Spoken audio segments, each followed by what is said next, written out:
ससुराल में रहना है तो मायके का मोह छोड़ दो। नकुल, तूने इन्हें अंदर क्यों आने दिया? तू ऐसे क्यों बोल रही है?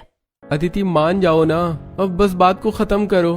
क्या क्या कहा? अरे मान जाओ, ऐसी भी क्या नाराजगी। जिसको तुम नाराजगी का नाम दे रहे हो ना, वो नफरत है, समझे? और तुम्हें माफी नहीं मिलेगी। ऐसे मत बोल, हमें माफ कर दे। वादा करती हूँ कि आगे से ऐसा नहीं होगा। अब कभी तुझे पूछने की जरूरत नहीं पड़ेगी। हमने तुझे रोका क्योंकि हम खुद डरते थे। शालिनी ऐसे बोलकर अदिति को कुछ बताने लगी, लेकिन देखने की बात यह थी कि एक बूढ़ी औरत को एक जवान लड़की ने जूते की नोक पर क्यों रखा हुआ था। आखिर बात क्या थी, जानने के लिए कहानी में थोड़ा पीछे चलते हैं। वाह वाह वाह, मन तो कर रहा है कि अपने हाथों को चूम लूं। क्या खाना बनाया है मैंने, मजा आ गया। हाँ मजा तो आ गया खाकर। वैसे क्या मतलब कि खाकर? वैसे बाबा, आपने अभी बस एक ही प्लेट बिरयानी खाई है और ये सही नहीं है। अरे क्या मतलब कि एक ही प्लेट खाई है और मुझे कितनी बिरयानी खिलाने का प्लान है? नहीं नहीं नहीं नहीं, एक प्लेट बिरयानी खाना तो बस बिरयानी का भी अपमान है, अपमान। एक प्लेट से भी कुछ होता है क्या? चलिए एक प्लेट और खाइए। दीदी, एक प्लेट बिरयानी भी खाने में भी बड़ी बात है। सभी आपकी तरह पेटू थोड़े ना होते हैं। क्या बोला? बेटा मेरा पेट भर गया है, अब नहीं खानी है। बाबा खा लीजिए ना, आपकी बेटी ने बनाई है। कल को जब अपनी ससुराल में मैं ये खाना बनाऊंगी ना, तो आप सभी तरस जाएंगे मेरे हाथ का खाना खाने के लिए। अरे बस बस, हमें ऐसे इमोशनल ना कर बिटिया। ला दे अपनी बनाई हुई बिरयानी, आज तो पूरी की पूरी खाकर उठूंगा। किशोर ऐसे बोलकर मुस्कुराने लगा। उसकी बेटी अदिति ने उसकी प्लेट में और बिरयानी निकाली, जिसको भी किशोर ने मजे से खा लिया। खाना खाने के बाद अदिति अपने माँ के साथ रसोई में काम खत्म करवाने लगी। माँ, आप एक काम करो, ये बर्तन मैं धो दूंगी, आप वो सामान इकट्ठा कर दो जो फ्रिज में रखा जाएगा। नहीं बेटा, बर्तन वर्तन तू क्यों धोएगी? मैं हूं ना, मैं कर लूंगी सारा काम। चल तू जाकर आराम कर ले, कल को तो तेरी शादी हो ही जानी है। इसीलिए ही तो कर रही हूँ, जो मेरी सास को मुझे या आपको ताने देने का मौका ना मिले। और एक बात और, मैं कल ही विदा नहीं हो रही हूँ, इसीलिए ये बात नहीं किया कीजिए। ठीक है, तो कल विदा नहीं हो रही, लेकिन 1 महीने के बाद तो तेरी शादी है ही ना, तो कल ही समझ ले। अब मेरी बेटी हमारे पास से चली जाएगी। माँ चलिए, अब ज्यादा ये बातें नहीं कीजिए। और याद है ना, मुझसे बाबा ने वादा किया था कि जिस दिन भी मैंने परफेक्ट बिरयानी बना दी, हम उस दिन आइसक्रीम खाने को चलेंगे। तो चलिए, आज वही दिन है। और मुझे याद भी है कि मैंने क्या वादा किया था। चलो तो तैयार हो जाओ, आज कितनी महंगी कहोगे उतनी ही महंगी आइसक्रीम खिलाऊंगा। ओहो, क्या बात है बाबा, चलिए तो सभी चलते हैं। अदिति का बाप किशोर ऐसे बोलकर सभी को तैयार करवाकर बाहर आइसक्रीम खिलाने को ले आया। वो लोग आइसक्रीम खाने बाहर एक शॉप में गए, जो कि बहुत ही ज्यादा अच्छी थी, और वहां खूब स्वाद लेकर आइसक्रीम खाने लगे। दीदी, वैसे कुछ भी कहो, आपकी वजह से बढ़िया बढ़िया चीजें मुझे भी खाने को मिलती रहती हैं। आप शादी के बाद भी घर ऐसे ही आती रहना, बस मुझे अच्छा अच्छा खाना खिलवाने को। सीधे सीधे क्यों नहीं बोलता कि तुझे मेरी याद आएगी? अरे नहीं ना। याद तो तेरी सभी को आएगी, और बेटियां तो ऐसे ही होती हैं, उन्हें अपने खून से सींचकर बड़ा करो और एक दिन छोड़ जाती हैं। सही कहा। माँ देखो, आपकी आइसक्रीम पिघल रही है, इसको जल्दी से खा लो। अदिति के ऐसे बोलने पर ममता ने जल्दी जल्दी से आइसक्रीम को खाया और पूरा परिवार अपने घर को वापस आ गए। अदिति एक जवान लड़की थी जो अपने परिवार के साथ खुशी खुशी रह रही थी। अब कुछ ही दिनों के बाद अदिति की शादी होने वाली थी, और उसकी परिवार को खुशी भी थी और दुख भी। देखते ही देखते ऐसे ही अदिति का अपने परिवार का सफर पूरा हो गया, और आज उसकी शादी का दिन था। सब कुछ अच्छे से ही हुआ, और अदिति अब अपने माँ बाप से विदा लेकर अपने ससुराल आ चुकी थी। वाह, कितना सुंदर और बड़ा घर है मेरा ससुराल वाला। लेकिन एक बात अजीब है, मैंने तो सुना था कि अनिल जी के दोनों बड़े भाइयों की शादी हो चुकी है, तो इनकी पत्नियां कहाँ हैं? स्वागत है भाभी जी आपका हमारे इस छोटे से घर में। बहू आजा, मैंने तेरी आरती कर दी है। अब तू इस कलश को गिराते हुए हमारे इस घर में आ, और हमेशा हमेशा के लिए यहाँ की ही हो जा। जी। आरती खुशी खुशी अपने घर के अंदर आई, जहाँ आने के बाद कितनी प्यारी बहू आई है मेरी। देख बहू, अभी तो वक्त नहीं है कि मैं तेरी कोई और रस्म भी करवा पाऊँ। अब रात ज्यादा हो गई है और तू भी थक गई होगी, तो तू आराम कर ले। बाकी की रस्में हम लोग कल कर लेंगे। शालिनी की बात को सुनकर आरती अपने भाभी को उसके कमरे तक लेकर गई। सभी कुछ अभी तक ठीक ही चल रहा था। घर भी अच्छा था, कमरा भी अच्छा खासा था, सब ऐसे ही चल रहा था। लेकिन अदिति के मन में सवाल थे। मुझे तो बताया गया था जब मेरा रिश्ता हुआ था कि मेरी 2 जेठानी है, लेकिन अब तो कोई नहीं था। ऐसा क्यों? अकेले में खुद से क्या ही बातें कर रही हो? अरे आप कुछ नहीं। नहीं, घबराओ नहीं, यहाँ मैं ही तो हूँ जो तुम्हारे सवालों का जवाब देगा। बताओ। वो मैं ये सोच रही थी कि मेरी जेठानियाँ कहाँ हैं। जब मेरा रिश्ता लगा था तब तो वो आई थी ना, लेकिन अब कहीं भी दिखाई नहीं दी। वो तुम्हारी जेठानियां अब ये समझ लो हमारे बीच है ही नहीं। खैर छोड़ो, तुम भी किस सब में उलझ गई हो। वो दोनों बस हम लोगों के लिए एक बुरा सपना था और कुछ नहीं, तुम ध्यान नहीं दो। कार्तिक ने ऐसे बात को ही आया गया सा कर दिया। कुछ देर कार्तिक और अदिति के बीच बात हुई, जिसके बाद आरती और कार्तिक दोनों ही सोने के लिए लेट गए, लेकिन अदिति को नींद नहीं आ रही थी। क्या करूं, नींद ही नहीं आ रही है। आंखें बंद करती हूँ तो माँ बाबा का चेहरा दिखाई देने लगता है। मुझे ऐसे कैसे नींद आ जाएगी? क्या करूं? कोई नहीं, कल को तो मेरी पगफेरे की रस्म है ही, कल को मैं माँ से मिल लूंगी। अदिति कल की ही उम्मीद आंखों में लिए सो गई। अगली सुबह आज अदिति की पगफेरे की रस्म थी, जिसके लिए वो तैयार हो गई। और नमस्ते। अरे आप लोग तैयार नहीं हुए? तैयार? लेकिन किस लिए? मेरा पगफेरा है ना, तो चलिए सभी को वहाँ चलना है, माँ इंतजार कर रही होंगी। माफ करना, लेकिन माँ मैं तो वहां नहीं जाऊंगा। और ना ही मैं। अच्छा आरती बेटा तू भी रहने देना, हम लोग तो बस वहाँ जाएंगे और आ जाएंगे। हाँ बेकार है, इसको भी नहीं लेकर जाना। लेकिन पगफेरे पर तो बहू के मायके पूरा ससुराल ही जाता है ना, और हम लोग तो बहुत ज्यादा भी नहीं है। मेरे बाबा और माँ ने खुशी से सभी का इंतजाम किया होगा, ऐसे मना नहीं कीजिए। नहीं आरती, तुम्हें शायद बुरा लगेगा, लेकिन मुझसे जाने की उम्मीद नहीं रखना। और ना ही मुझसे। हाँ, सभी का जाना जरूरी भी नहीं है, रहने दो। आप दोनों कार्तिक और अदिति चले जाएंगे, वैसे भी वहां काम ही कितनी देर का है। अदिति के ससुराल जाने का कोई भी तैयार नहीं था, लेकिन अदिति ने किसी के सामने मुंह नहीं चलाया। वो बस सभी की बातें सुनती रही और कुछ ही देर के बाद अदिति का पति कार्तिक, सास शालिनी, ससुर महेश और आरती खुद पगफेरे की रस्म के लिए गए। स्वागत है जी, स्वागत है, आइए आइए। आइए जीजा जी, बैठिए। बस जीजा जी को ही बैठाएगा? बहन नहीं दिख रही तुझे? तो तुम भी बैठ जाओ दीदी, वैसे मुझे कोई दिखाई नहीं दे रहा है। अब दिखाई दे गई होंगी, क्यों, है ना? अदिति ऐसे बोलकर मुस्कुराने लगी और अपने ससुराल वालों के साथ ही बैठ गई। पहले ममता और किशोर ने उन सभी का नाश्ता करवाया। खाइए, दामाद जी मिठाई ले लीजिए। ये लो माँ, आप भी लो। ले नकुल। नहीं बेटा, तो अपने ससुराल वालों को खिला, हम ठीक है। अच्छा आप सभी अभी नाश्ता कर लीजिए, उसके बाद खाना भी तैयार है। अगर खाना तैयार है तो यही दे दीजिए, क्या है ना, हमारे पास ज्यादा वक्त नहीं है। ठीक है जी। अदिति के परिवार ने नाश्ते के साथ साथ ही थोड़ा थोड़ा खाना भी खा लिया, जिसके बाद अदिति के ससुराल वाले घर जाने को खड़े हो गए। बड़ा ही अच्छा पगफेरा किया आपने समधन जी, अब हम चलते हैं। क्या, अभी से? और क्या बहू, और अब कब तक रुकने का इरादा है? लेकिन पगफेरे में तो कम से कम शाम तक लड़कियां रुकती हैं ना। इतना वक्त नहीं है, नहीं तो हम लोग भी रुक जाते। चलो अब। अदिति ने अपनी माँ की तरफ देखा। ममता ने आंखें ही आंखों में अदिति को इशारा कर दिया, जिसके बाद वो कुछ नहीं बोली और खुशी खुशी अपने ससुराल वालों के साथ वो घर को वापस आ गई। घर आने के बाद अदिति ने अपनी पहली रसोई बनाई। वाह, बिरयानी कितनी अच्छी खुशबू आ रही है। यकीनन ये बहुत ही ज्यादा अच्छी बनी होगी। जब शादी के पहले मैंने घर में बिरयानी बनाई थी तो सभी को वो बहुत ही ज्यादा पसंद आई थी। काश कि आज भी मैं अपने बाबा और माँ को बुला पाती, लेकिन कोई बात नहीं। अदिति बेचारी चाहती तो थी कि वो अपने माँ बाबा को अपनी पहली रसोई का खाना खिला सके, लेकिन उसकी बोलने की हिम्मत नहीं हुई। उसने बिरयानी, पूड़ी, सब्जी के साथ खीर बनाई, जो कि सभी को बहुत ही ज्यादा पसंद आई। बहुत बढ़िया बहू, तूने बहुत ही अच्छा खाना बनाया है, सच में खाकर मजा ही आ गया। शुक्रिया बाबा, आप लोगों को खाना पसंद आ गया।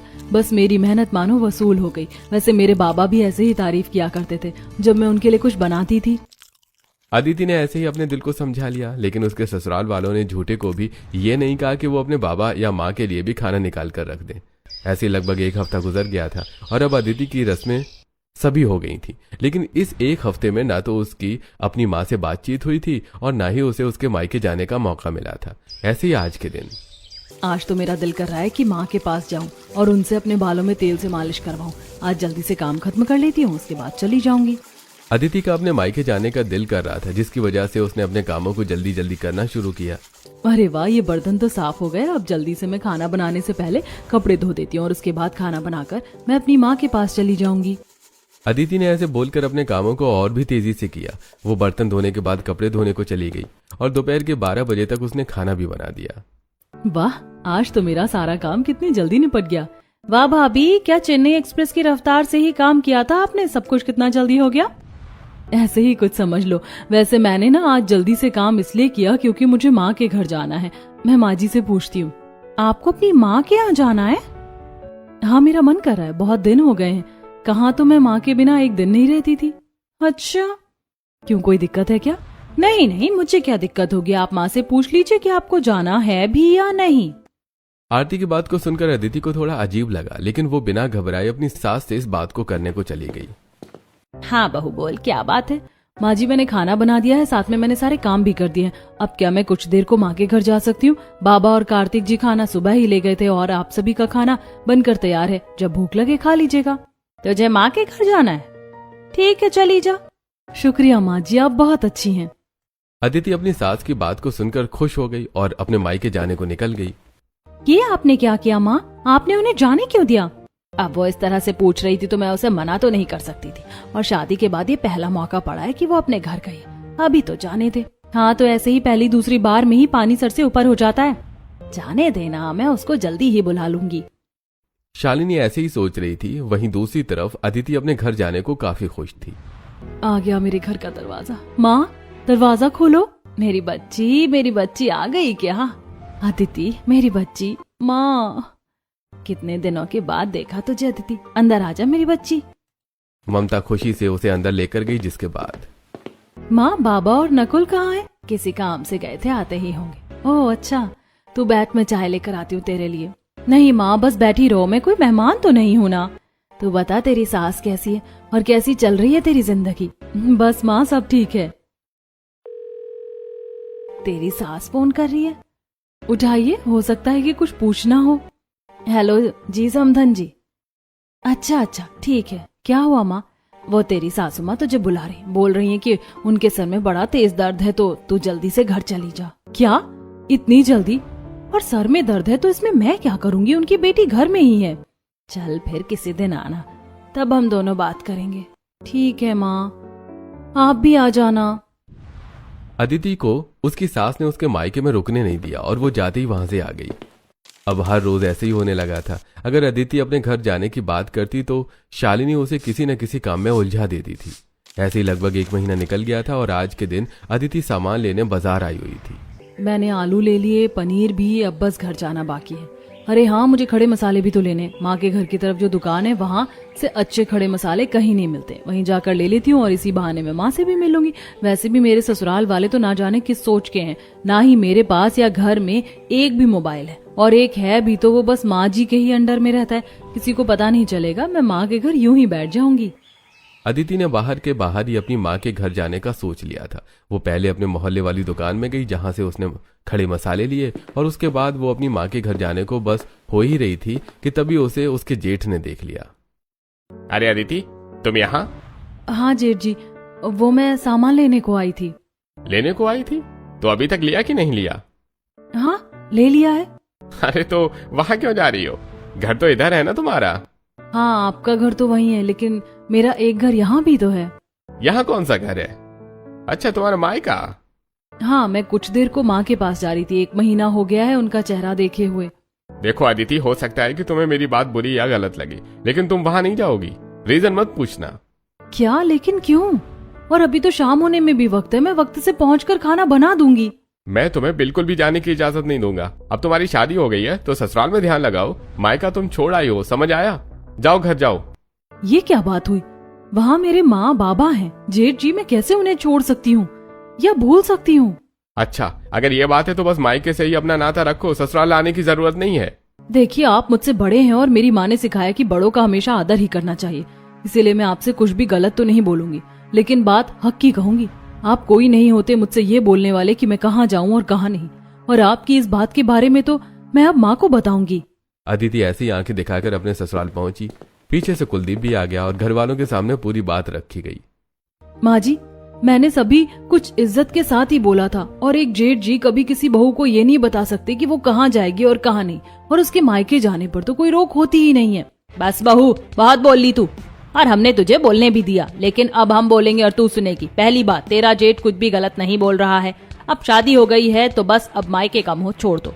मैंने तुझसे पहले नहीं कहा, लेकिन अब बोल रही हूँ, एक बार अगर लड़की मायके से निकल जाए ना तो आसपास वाले भी उसको पराया धन कहने लगते हैं। इसीलिए अब से बस ये तेरा घर है, अब उनसे कोई खास मतलब नहीं रहेगा तेरा, और ना ही तू वहाँ आएगी और जाएगी।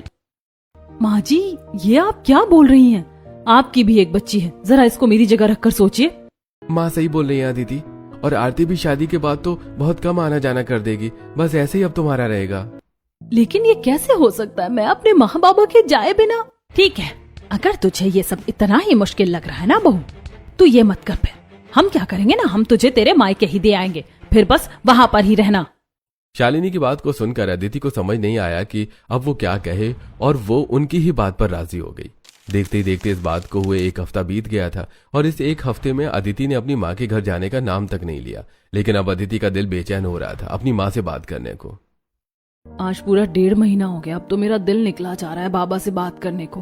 कार्तिक जी, मुझे अपना फोन दिखा दीजिए, कम से कम अगर मुझे माँ के घर जाने नहीं दे रहे हैं तो मुझे माँ से बात ही करवा दीजिए। ठीक है, कर लो, मैं नहाने को जा रहा हूँ। शुक्रिया। अदिति ने ऐसे बोलकर अपने पति से फोन लिया, जिसके बाद उसने अपनी माँ से बात की। तू तो ईद का चांद ही हो गई है, कभी भी ना घर आती है ना ही फोन करती है।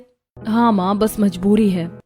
अदिति ने पहले अपनी माँ से बात की और उसके बाद उसने अपनी सहेली काव्या को फोन मिलाया। हेलो, मुझे तो लग रहा था कि तू मुझे भूल ही गई है। अरे मैं तो तुम्हें रोज याद करती हूँ, लेकिन कहीं तुम सभी मुझे ना भूल जाना। क्या मतलब, अगर रोजाना याद करती है तो आती क्यों नहीं है? बस मजबूरी है। अच्छा ये सब छोड़, मेरी एक दिक्कत है, जरा उसको सुलझवा दे। बता। अदिति ने काव्या के पूछने पर उसे सारी बात बताई, जिसके बाद काव्या ने उसकी बात को समझा। और मैं समझ रही हूँ, तुझे ना सख्त ससुराल मिला है, लेकिन डोंट वरी, तू ना परेशान ना हो। तू ना अपने ससुराल वालों की सेवा कर। जब तू उनकी सेवा करेगी ना, तब उन लोगों को पता चलेगा कि तू कितनी अच्छी है। ये तो तू ठीक बोल रही है काव्या, मुझे अब इन लोगों को मनाना पड़ेगा। अगर ये सभी मुझसे मान गए तो बस बात ही क्या है।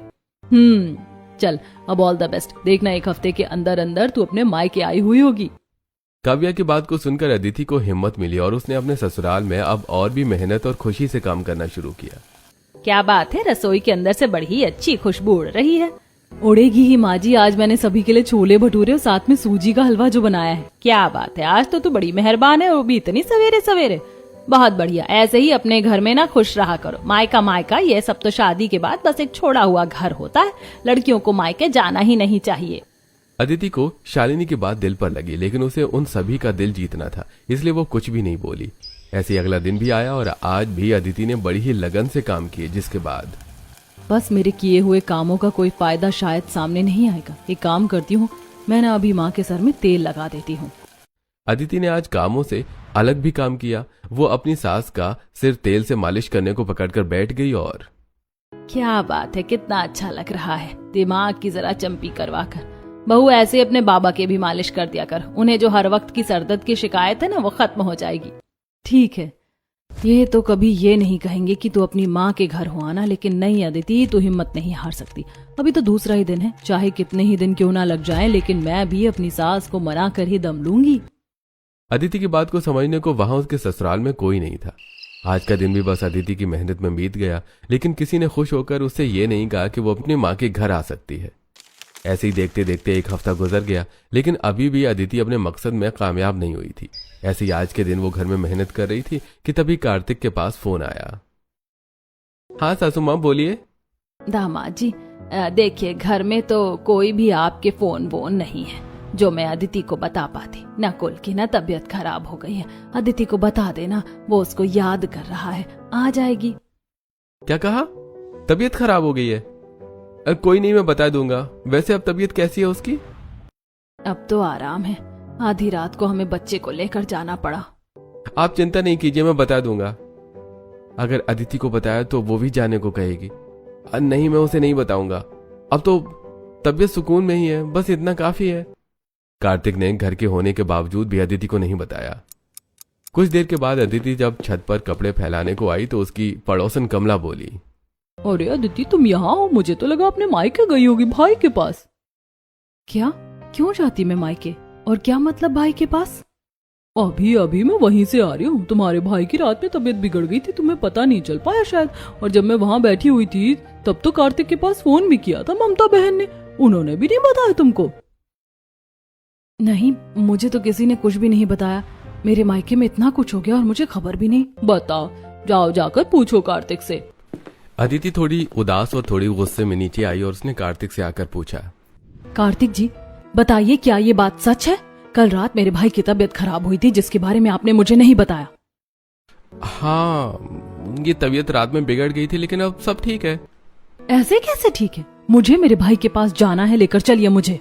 बोला ना ठीक है, मरा नहीं है वो, जिंदा ही है। क्या जरा सा बहाना लगा और तुझे अपने मायके जाने की पड़ी रहती है? घर में रह, फोन पर बात कर लेना अगर ज्यादा दिल निकल रहा है तो।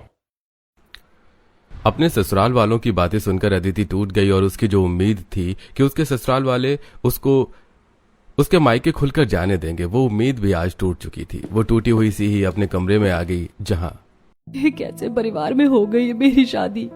अदिति ये लो, तुम फोन पर नकुल के हालचाल ले लो। नहीं, मुझे नहीं लेने हैं हालचाल। मरा तो नहीं है ना, बस ये काफी है। अदिति ने कार्तिक जैसा ही जवाब उसे ही पकड़ा दिया, जिसको सुनकर वो शर्मिंदा भी हुआ और उसे गुस्सा भी आया। ऐसे दिन बीतने लगे और अब अदिति ने ये आस छोड़ दी थी कि वो अपने मायके जाए। ना ही अब वो कोई कोशिश करती थी, बस वो एक कठपुतली की तरह अपने ससुराल वालों के इशारों पर नाचती रहती थी। ऐसे ही आज की रात वो सो रही थी कि उसके पास रात को फोन आया जिसको कार्तिक ने उठाया। कौन? दामाद जी, अदिति को बताइए कि उसके बाबा की तबीयत बहुत ज्यादा खराब है। हम इस वक्त अस्पताल में है, वो उसे बुला रहे, मेरी बच्ची को भेज दीजिए। अच्छा, वैसे अब कैसे है वो? अब तो ठीक है, लेकिन अदिति को याद कर रहे हैं। हाँ ठीक है, आता हूं, मैं देखता हूं। जी ठीक है। अदिति के बाप किशोर की आधी रात को बहुत ज्यादा तबीयत खराब हो गई थी। ममता ने घबराकर कार्तिक को फोन करके सारी बात बताई, लेकिन कार्तिक ने उसकी बात को सीरियसली नहीं लिया। और क्या हुआ जी, किसका फोन था? कोई नहीं, वो मेरा एक दोस्त था, तुम चिंता नहीं करो, सो जाओ। पक्का जी? वैसे इतनी रात को ये किसका फोन आ गया? बोला ना कि एक दोस्त था, तुम सो जाओ। कार्तिक ने इतनी बड़ी बात भी अदिति को नहीं बताई, जिसके बाद अदिति सो गई। सुबह को जब अदिति कामों में लग गई तब उसने कपड़े फैलाते हुए दो आदमियों को बात करते सुना। अरे रवि भैया, तुमको पता चलाया? वो हरिशंकर मोहल्ले में रहने वाले आदमी नहीं है किशोर जी? हाँ, वो जो जिन्होंने अभी बेटी की शादी की थी। हाँ, वही। उनकी ना आधी रात को बड़ी हालत खराब हुई। डॉक्टर ने बताया कि उनको दिल का दौरा पड़ने का असर हुआ था, बेचारे। क्या? कौन किशोर? आप मेरे बाबा किशोर की ही बात कर रहे हैं क्या? तुम कौन हो? अरे ये किशोर जी की ही बेटी है, तुमको पता नहीं चला क्या बेटिया? तुम्हारे पापा तो कल से सरकारी अस्पताल में आईसीयू में हैं। क्या? रवि और अमरेंद्र की बातों को सुनकर अदिति के मानो पांव तले जमीन ही खिसक गई। वो कांपती हुई अपने घर में अंदर गई और कार्तिक को जोर जोर से आवाज लगाने लगी। कार्तिक जी, कहाँ हो? सामने आओ। क्या बात है अदिति, बोलो। मुझे मेरे माँ बाबा के पास जाना है, अभी के अभी। क्या बात है अदिति, मुझे वो बताओ, ऐसे गुस्सा करने से क्या होगा? अब बात से बात नहीं बनेगी। तू जानती भी है कि तू क्या बक रही है? हम पहले ही बोल चुके हैं कि अगर तू मायके गई तो इसका क्या अंजाम होगा। अरे भाड़ में जाए ससुराल, मैं पहले उन लोगों को देखूंगी, उन पर ध्यान दूंगी जो मेरा सब है, जिनसे मैं हूँ। और मैं यहाँ शादी करके आई थी, किसी ने मुझे खरीद नहीं लिया, जो कि आपकी इतनी बात मानो। हर बार आपकी ही सुनूं, बस बहुत हो गया है सब। अब अगर आपको मुझे घर से निकाल देना है ना, तो निकाल दो। लानत है ऐसे ससुराल पर। रात को मेरी माँ ने बिलखते हुए इस आदमी को फोन किया। मेरा बाप मौत जिंदगी के बीच झूल रहा था, लेकिन उस आदमी ने मुझे नहीं बताया। मेरे बाबा मुझे याद कर रहे हैं। भाड़ में जाओ आप और आपका परिवार। मैं अपने बाबा के पास जा रही हूँ। अदिति ने आज अपने लिए स्टैंड लिया और कोई उसे नहीं रोक पाया। अदिति सीधा हॉस्पिटल गई, जहां वो अपने बाप से जाकर लिपट गई। अरे कहाँ थी तू? मेरी आंखें तुझे देखने को तरस गई।